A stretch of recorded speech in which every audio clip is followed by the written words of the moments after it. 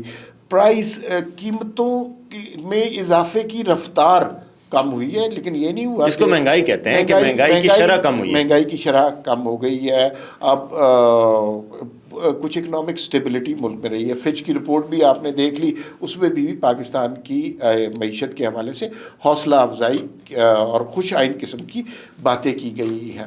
یہ اس سال کا حال تھا, لیکن اس سال کے بعد ہمیں دیکھیں کچھ حقائق ہیں جو گزشتہ سال کے تھے, کچھ اندازے تخمینے ہیں جو اگلے سال کے ہیں. اس میں کیا ہو سکتا ہے اب ہمیں سوچنا چاہیے.